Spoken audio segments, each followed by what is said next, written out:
नमः।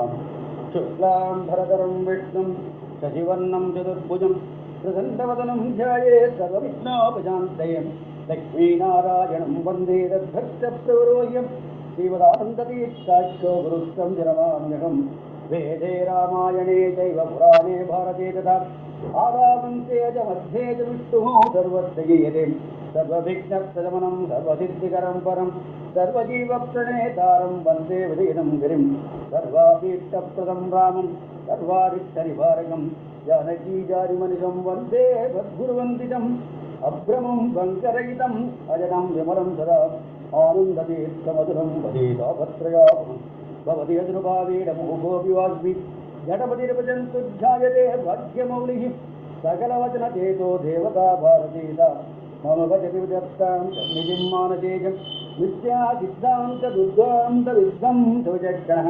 जयदेशाख्यस्तरणिर्बाधानौषम्बरे तिस्रैव दैत्यैव गम्भीरैः वाक्यैमानैर्खण्डितैः गुरुभावं व्यञ्जयन्ति भाजयते पूजन्तं राम रामेति मधुरं मधुराक्षरम् आरुह्य कविता शाखां वन्दे वाल्मीकिकोकिलं वाल्मीकेर्मुनिसिंहस्य कवितावनचारिणः शृण्वन् रामकथानादं शोधयातु परां गतिं यः पिबन् सततं रामचरितामृतसागरम् अतस्तत्तं मुनिं वन्दे प्रापेतब्रह्मणं गोष्पदीग्रवाराधिमशीराक्षसं रामायणमहामालारत्नमभेदात्मैः अञ्जनानन्दनं वीरं जानकीशोकनाशनं कपीशमष्टहन्तारं वन्दे लङ्काभयङ्करं मनोजवं मारुततुल्यवेगं जितेन्द्रियं बुद्धिमतां वरिष्ठं वादात्मजं वानरयूतमुष्टं रामदूतं गुरुधारमामि उल्लङ्घ्यसिन्धोत्तरिणं सलीलं यश्चोकवह्निं जनकात्मजायाः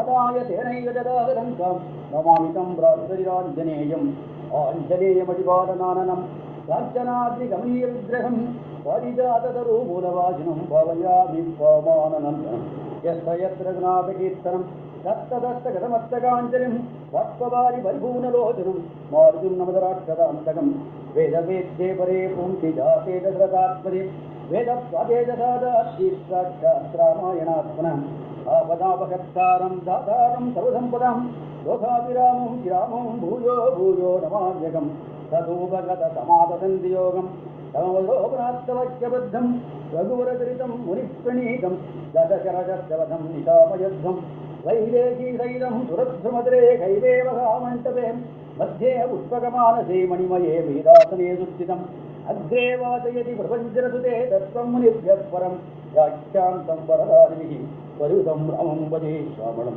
वन्दे वन्द्यं विधिभवमहेन्द्रादिसन्धारकेन्द्रैः व्यक्तं व्याप्तं स्वगुणतो देशजत्रकार्यं दूतावद्यं सुखजितिमये मङ्गलैस्तमङ्गैः कानास्यविधं ब्रह्मनारायणाख्यं भूषारत्नं गोलस्याश्चर्यरत्नं लीलारत्नं जलदुर्भेदा गौरीरत्नं चिन्तारत्नं जगद्वेदां तत्सरोजुद्रत्नं कौसल्यायादसु महन्मण्डले पुत्ररत्नं महाव्याकरणा भूरिमन्त्रमानदमन्तरं गवयन्तं रामकीर्त्यानुमन्तुपास्मै मुख्यप्राणाय भीमाय नमो यस्तुदान्तरं नानावीरसुवर्णानां निरशास्मायिकं बभो स्वान्तस्थानन्तहय्याय पूर्णज्ञानमहानिधि उत्तुङ्गवात्सरङ्गाय मद्दशुद्धाद्य नमः वाल्मीके गौमुनीयान्नं महीन्द्राख्य यद्दुग्धुजीवन्ति कवयस्तनकाय भक्ति रत्नाकरे रम्ये मूलरामायणार्वे विहरन्तो महीयां सप्रियन्तां द्रोम हयग्रीव हयग्रीव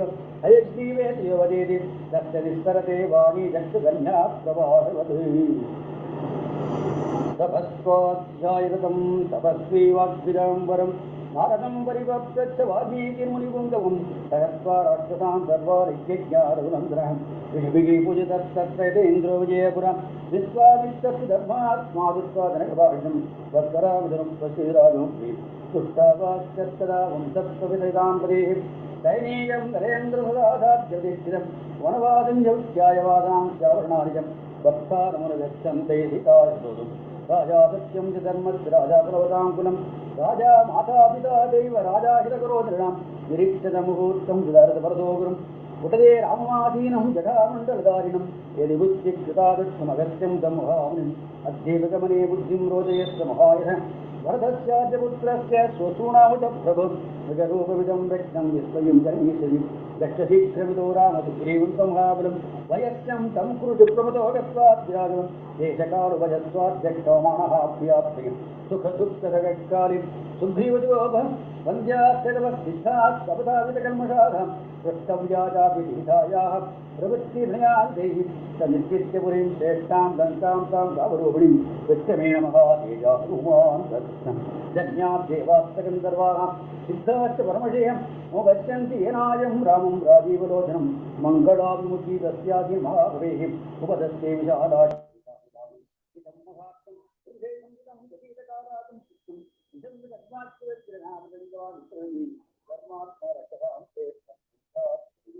संकेश्वर्यं ध्रुवन्ति आर्यं प्राप्नोच्चकण्टकं योजपाता सन्निपाता नष्टकुबेन मतादाजं रामभाणादिगतुं विशास्तशताब्दात्मकमुत्तरं यशोत्तमादात्यराष्ट्रवायुरमृताः सम्पन्ने राघवं वीरं नारायणं नायं मोक्षात् परमास्तेन गान्धर्वेण महात्मनं जनमदेकाभ्यस्तब्राह्मणे कृष्णगिरिं तत्कालिकानात् सर्वदैवतं चकारभागीयवास्तिष्ठं ताराः पुत्राहुरं जाष्टं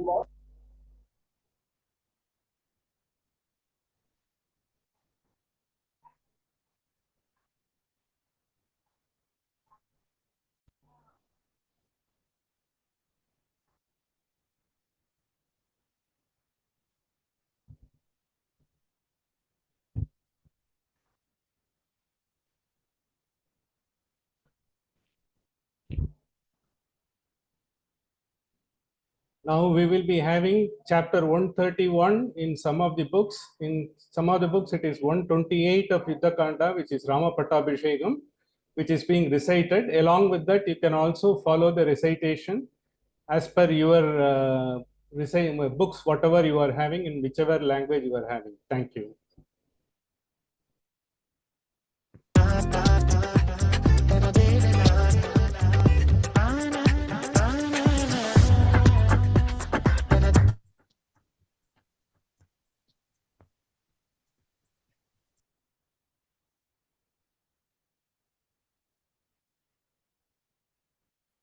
श्रीरामपट्टाभिषेकः शिरस्यञ्जलिमाधाय कैकेय्यानन्दवर्धनः बभाषे भरतो ज्येष्ठं रामं सत्यपराक्रमं पूजिता मामिका माता दत्तं राज्यमिदं मम तद्ददामि पुनस्तुभ्यं यथा त्वम् अददा मम धुरमुकाकिनान्यस्तां वृषभेण बलीयसा किशोरीव गुरुं भारं न वोढुमहमुत्सहे वारिवेगेन महता भिन्नः सेतुरिवक्षरन् दुर्बन्धनमिदं मन्ये राज्यच्छिद्रमसंवृतम् गतिं खरैवाश्वस्य हंसस्येव च वायसः नान्वेतुमुत्सहे राम तव मार्गमरिन्दम यथा चारोपितो वृक्षो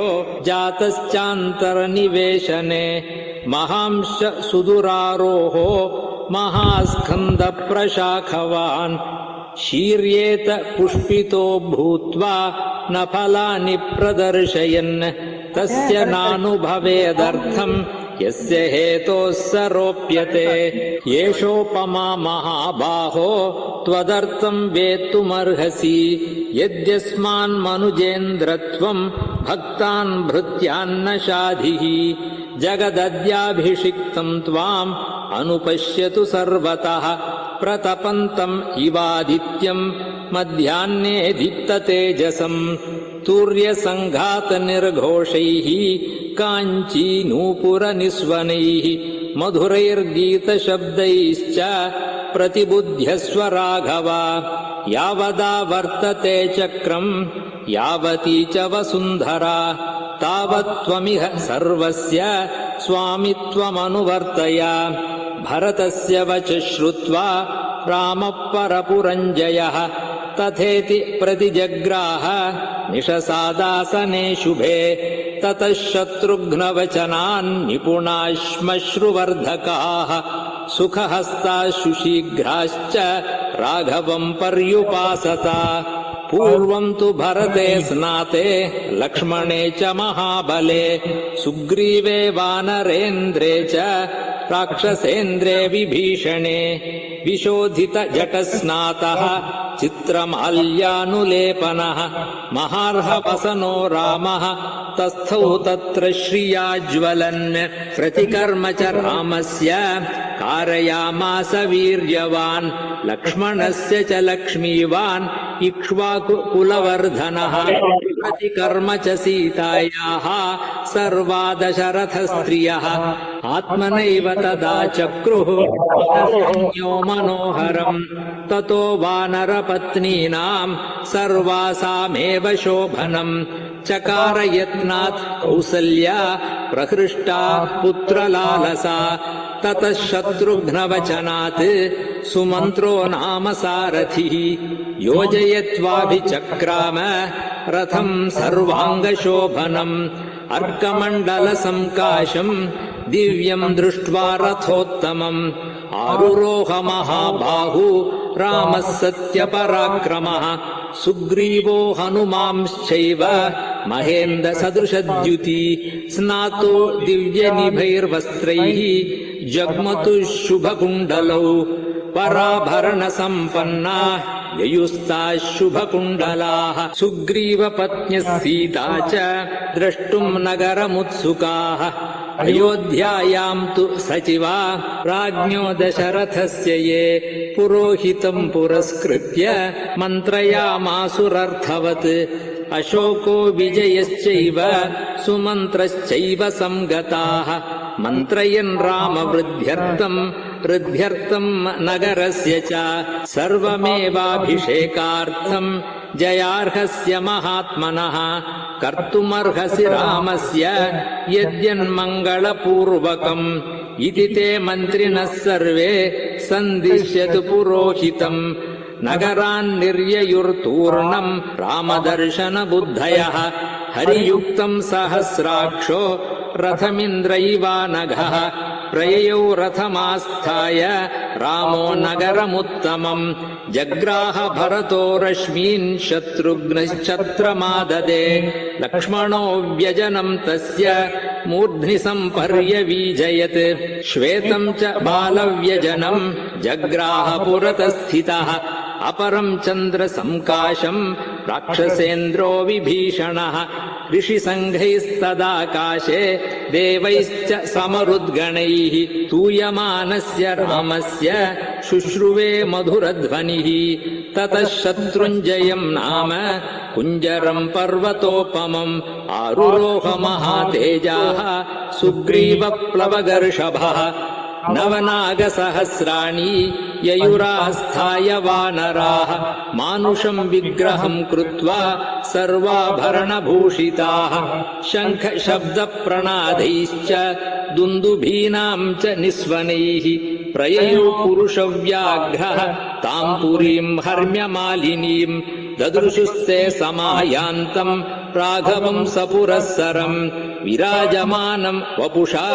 रथेनातिरथम् तदा ते वर्धयित्वा काकुत्स्थम् रामेण प्रतिनन्दिताः अनुजग्मुर्महात्मानम् भ्रातृभिः परिवारितम् अमात्यैर्ब्राह्मणैश्चैव तथा प्रकृतिभिर्वृतः श्रिया विरुरुचे रामो नक्षत्रैरिव चन्द्रमाः स पुरोगामिभिः सूर्यैः तालस्वस्तिकपाणिभिः प्रव्याहरद्भिर्मुदितैः मङ्गलानि ययौ वृतः अक्षतम् जातरूपम् च गावः कन्यास्तथा द्विजाः नरामोदकहस्ताश्च रामस्य पुरतो ययुः सख्यम् च रामः सुग्रीवे प्रभावम् चानिलात्मजे वानराणाम् च तत्कर्म राक्षसानाम् च तद्बलम् विभीषणस्य संयोगम् आचचक्षे च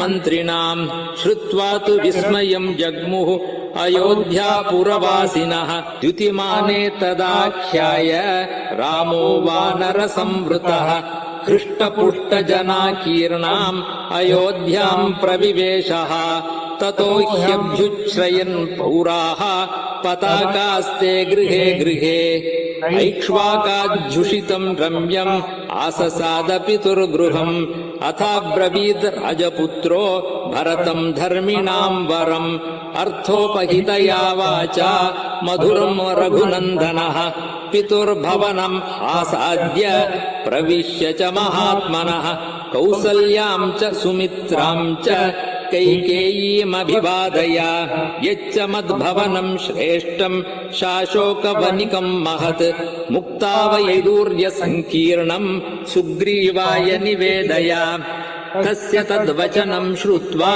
भरतः सत्यविक्रमः पाणौ गृहीत्वा सुग्रीवम् प्रविवेश तमालयम् ततस्तैलप्रदीपांश्च पर्यङ्कास्तरणानि च गृहीत्वा विविशु क्षिप्रम् शत्रुघ्नेन प्रचोदिताः उवाच च महातेजाः सुग्रीवम् राघवानुजः अभिषेकाय रामस्य दूतानाज्ञापय प्रभो सौवर्णान् वानरेन्द्राणाम् चतुर्णाम् चतुरो घटान् ददो क्षिप्रम् स सुग्रीवः सर्वरत्नविभूषितान् यथा प्रत्यूषसमये चतुर्णाम् सागराम्भसाम् पूर्णैर्घटैः प्रतीक्षध्वम् तथा कुरुत वानराः एवमुक्ता महात्मानो वानराः वारणोपमाः उत्पेतुर्गगनम् शीघ्रम् गरुडानिलशीघ्रगाः जाम्बवांश्च सुषेणश्च वेगदर्शी च वानरः ऋषभश्चैव कलशान् जलपूर्णानथानयन् नदीशतानाम् पञ्चानाम् जलम् कुम्भेषु चाहरन् पूर्वात् समुद्रात् कलशम् जलपूर्णमथानयत् सुषेणः सत्त्वसम्पन्नः सर्वरत्नविभूषितम् ऋषभो दक्षिणात् पूर्णम् समुद्राज्जलमाहरत् रक्तचन्दनशाखाभिः संवृतम् काञ्चनम् घटम् गवयः पश्चिमात् तोयम् आजहारमहार्णवात् रत्नकुम्भेन महता शीतम् मारुतविक्रमः उत्तराच्च जलम् शीघ्रम् गरुडानिलविक्रमः आजहारस धर्मात्मा नलः सर्वगुणान्वितः ततस्तैर्वानरश्रेष्ठैः आनीतम् प्रेक्ष्य तज्जलम्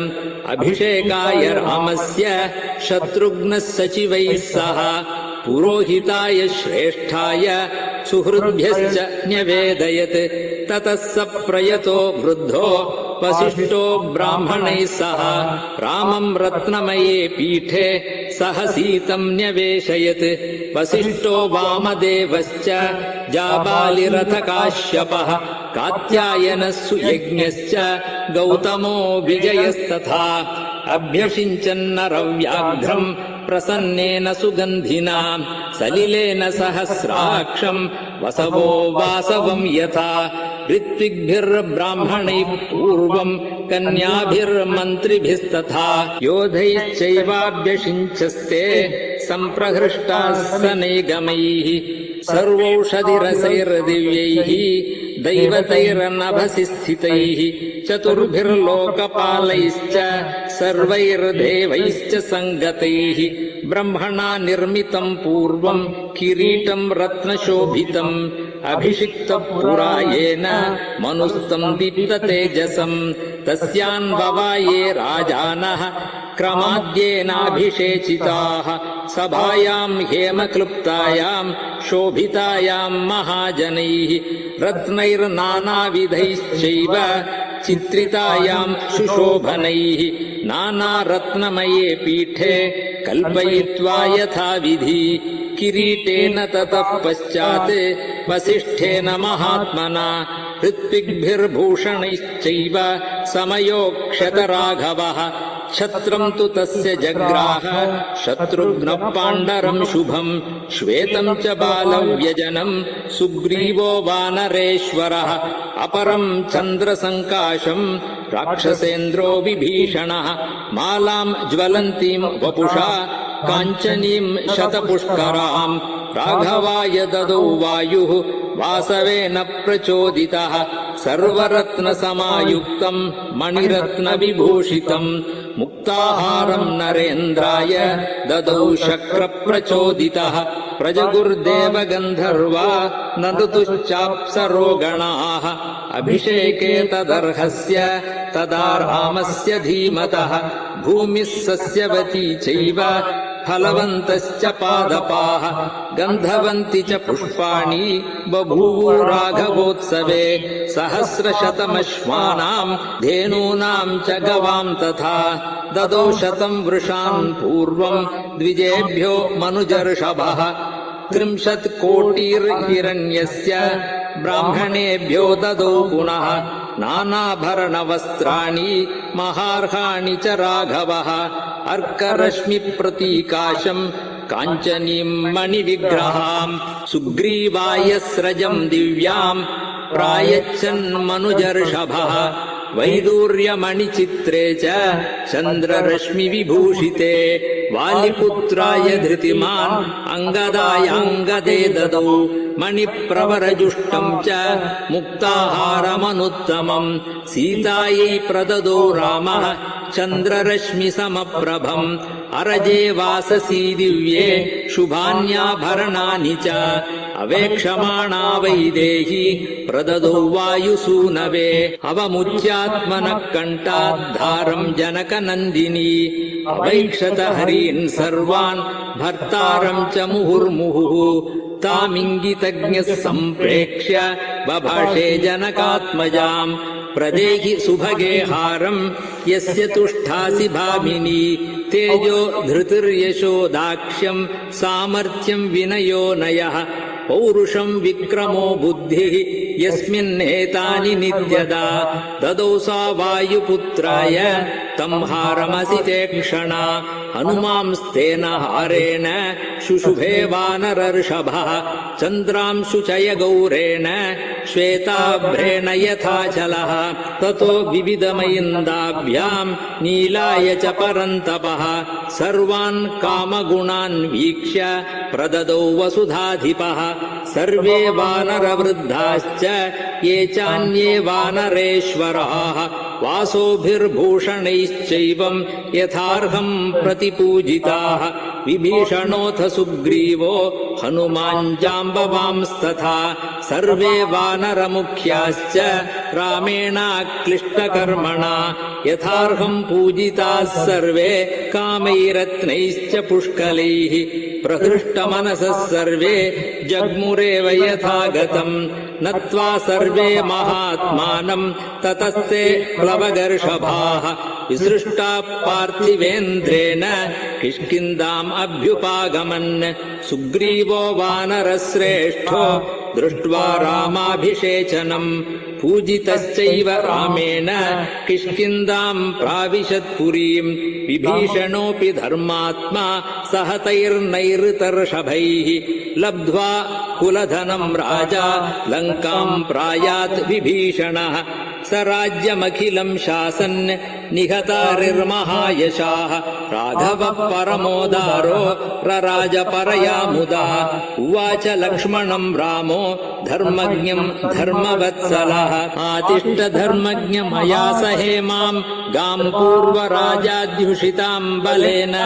तुल्यम् मया त्वम् पितृभिर्धृताया ताम् यौवराज्ये धुरमुद्वहस्व सर्वात्मना पर्यनुनीयमानो यदा न सौमित्रिरुपैति योगम् नियुज्यमानोऽपि च यौवराज्ये ततोऽभ्यषिञ्चत् भरतम् महात्मा पौण्डरीकाश्वमेधाभ्याम् वाजपेयेन चासकृत् अन्यैश्च विविधैर्यज्ञैः अयजत् पार्थिवात्मजः राज्यम् 10 सहस्राणि प्राप्य वर्षाणि राघवः शताश्वमेधानाजक्रे सदश्वान् भूरि दक्षिणान् आजानुलम्बबाहुः स महास्कन्दप्रतापवान् लक्ष्मणानुचरो रामः पृथिवीमन्वपालयत् राघवश्चापि धर्मात्मा प्राप्य राज्यमनुत्तमम् ईजे बहुविधैर्यज्ञैः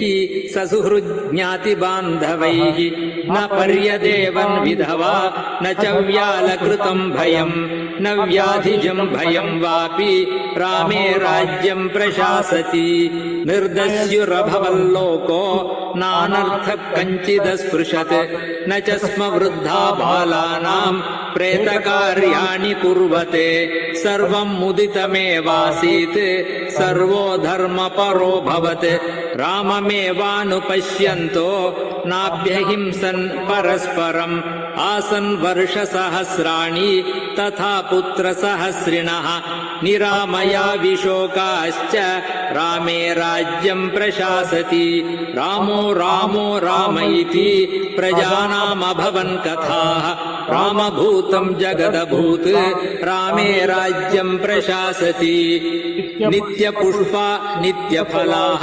तरवस्कन्धविस्तृताः काले वर्षी च पर्जन्यः सुखस्पर्शश्च मारुतः ब्राह्मणा क्षत्रिया वैश्याः शूद्रा लोभविवर्जिताः स्वकर्मसु प्रवर्तन्ते तुष्टाः स्वैरेव कर्मभिः आसन् प्रजा धर्मरता रामे शासति नानृताः सर्वे लक्षणसम्पन्नाः सर्वे धर्मपरायणाः दशवर्षसहस्राणि दशवर्षशतानि च भ्रातृभिः सहितः श्रीमान् रामो राज्यमकारयत् धन्यम् यशस्यमायुष्यम् राज्ञाम् च विजयावहम् आदिकाव्यमिदम् त्वार्षम् पुरा वाल्मीकिना कृतम् यः पठेत् शृणुयाल्लोके नरः पापाद्विमुच्यते पुत्रकामस्तु पुत्रान् वै धनकामो धनानि च लभते मनुजो लोके श्रुत्वा रामाभिषेचनम् महीम् विजयते राजा रिपुंश्चाप्यधितिष्ठति राघवेण यथा माता सुमित्रा लक्ष्मणेन च भरतेन च कैकेयी जीवपुत्रास्तथा स्त्रियः भविष्यन्ति सदानन्दाः पुत्रपौत्रसमन्विताः श्रुत्वा रामायणमिदम् दीर्घमायुश्च विन्दति रामस्य विजयम् चैव सर्वमक्लिष्टकर्मणः शृणोति य इदम् काव्यम् आर्षम् वाल्मीकिना कृतम् श्रद्दधानोजितक्रोधो दुर्गाण्यतितरत्यसौ समागमम् प्रवासान्ते लभते चापि बान्धवैः प्रार्थिताम् च वरान् सर्वान् प्राप्नुयादिह राघवात् श्रवणेन सुराः सर्वे प्रीयन्ते सम्प्रशृण्वताम् विनायकाश्च शाम्यन्ति गृहे तिष्ठन्ति यस्य वै विजयेत महीम् राजा प्रवासी स्वस्तिमान् व्रजेत् स्त्रियो रजस्वला श्रुत्वा पुत्रान् सूयुरनुत्तमान् पूजयंश्च पटंश्चेमम् इतिहासम् पुरातनम् सर्वपापैः प्रमुच्येत दीर्घमायुरवाप्नुयात् प्रणम्य शिरसा नित्यम् श्रोतव्यम् क्षत्रियैर्द्विजात् ऐश्वर्यम् पुत्रलाभश्च भविष्यति न संशयः रामायणमिदम् कृत्स्नम् शृण्वतः पठतः सदा प्रीयते सततम् रामः स हि विष्णुः सनातनः आदिदेवो महाबाहुः हरिर्नारायण प्रभुः साक्षाद्रामो रघुश्रेष्ठो शेषो लक्ष्मण उच्यते कुटुम्बवृद्धिम् धनधान्यवृद्धिम् स्त्रियश्च मुख्याः सुखमुत्तमम् च श्रुत्वा शुभम् काव्यमिदम् महार्थम् प्राप्नोति सर्वाम् भुवि चार्थसिद्धिम् आयुष्यमारोग्यकरम् यशस्यम् सौभ्रातृकम् बुद्धिकरम् शुभम् च श्रोतव्यमेतन्नियमेन सद्भिः आख्यानमोजस्करम् हृद्धिकामैः एवमेतत्पुरावृत्तम् आख्यानम् भद्रमस्तु वः प्रव्याहरत विस्रब्धम् बलम् विष्णो प्रवर्धताम् देवाश्च सर्वे तुष्यन्ति ग्रहणाच्छ्रवणात् तथा रामायणस्य श्रवणात् तुष्यन्ति पितरस्तथा भक्त्या रामस्य ये क्षेमाम् संहिताम् ऋषिणा कृताम् लेखयन्तीह च नराः तेषाम् वासस्त्रिविष्टपे। इत्यार्षे श्रीमद् रामायणे वाल्मीकीये आदिकाव्ये चतुर्विंशतिसहस्रिकायां संहितायां युद्धकाण्डे श्रीरामपट्टाभिषेको नाम 31 सर्गः। श्रीराम जयम्।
स्वस्ति प्रजावत परिपालयन्तां न्यायेन मार्गेण महीं महिंसा गोब्राह्मणेभ्यो शुभमस्तु नित्यं लोकाः समस्ताः सुखिनो भवन्तु काले वर्षतु पर्यन्ति पृथिवी तेजसालिनी तेषोऽयं शोभरहितो ब्राह्मणाः सन्तु निर्भयाः लाभस्तेषां जयस्तेषां कुतस्तेषां पराजयः येषाम् इन्दीवरक्ष्यामो हृदयस्थो जनार्दनः रामाय रामभद्राय रामचन्द्राय वेदसे रघुनाथाय नाथाय सीताय पते नमः। मंगलम कौसलेन्द्राय महनीय गुणाब्दये चक्रवर्ती तनूजाय सर्वभौमाय मंगलम। कायेन वाचा मनसेन्द्रियैर्वा बुद्ध्यात्मना वा अनुष्कृतो स्वभावात् करोमि यत्तत् सकलं परस्मै नारायणायेति समर्पयामि। நல்லா கேட்டதா பிரபுதா? audible, it was audible. Oh, okay. Very clear. Yeah, just on the last ஒரு இது போட்டுருக்கேன்.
रामदासाय जुगलगिरय कमलवासाय स्वामिभद्रगिरिवराय सर्वमङ्गलम्। रामदासाय जुगलगिरय कमलवासाय स्वामिभद्रगिरिवराय सर्वमङ्गलम्। रामचन्द्राय जनकराय Manoharrai मामकाय विष्णुताय अखिलमङ्गलम्। रामचन्द्राय जनकराय Manoharrai मामकाय विष्णुताय रामचन्द्राय जनकराय Manoharrai मामकाय विष्णुताय रामचन्द्राय जनकराय Manoharrai मामकाय विष्णुताय रामचन्द्राय जनकराय Manoharrai मामकाय विष्णुताय भगवन्मङ्गलम्।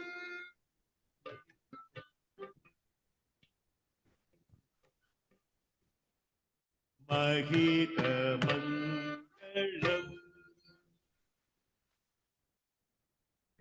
Namastu. Thank you Prabhuda. It's a blessed occasion. The last few slokas are very crypt and understandable easily. fact last year நம்ம part of it cover பண்ணிருந்தோம், full-ஆ cover பண்ணல. full-ஆ பட்டாபிஷேகம். Correct. Thank you, Prabhuda. But it's a good effort. Thank you, Prabhuda. Everything is fine? God has, she is fine, doing well. Okay. God has been kind. So the journey, He has made it possible to be with you, though intermitting absence now and then. Thank you, Prabhuda. I think luckily, we could make it, because Hanumat Jayanti ஆரம்பிச்சு Rama Pattabhishekam we can conclude. That is only His grace, not anything else. But for His blessings and His guidance, it would have become, and for me also personally, I feel at least the Valmiki Ramayanam catered understanding in our own way, but it has put in a good road. Correct. How to understand and how to go about it. Because though we had so many intentions. Thank you, Prabhuda. Thank you very much. Thank you, everybody. May Rama's blessings be showered upon everyone and their family, entire world. Let the peace be available and let prosperity be flowing everywhere. Thank you. You were mentioning something earlier, the road, you were saying some particular path or something earlier, you were mentioning something. ஆமா, இதுல ஹனுமத் ஜெயந்தியில ஆரம்பிச்சு இது மட்டுக்கும் somehow he could bring us to the conclusion of the entire Sundarakanda. That is a great, without His grace it is just not possible. Nothing is possible. That's true. Okay. Yeah, thank you, Prabhuda. Thank you. You have taken a lot of efforts and energy is invested, and these full blessings of Ram and all God's entire playlist I will send it to you, Prabhuda, so that whenever you want to do it on your own also you can do it. Okay. And have a வீட்ல திருஷ்டி சுத்தி போட சொல்றீங்க. Thank you. நான் பண்ணிட்டு சொல்றேங்க. Okay. Thank you. Good. Thank you. And Friday we are meeting again as usual. Yeah, we'll meet.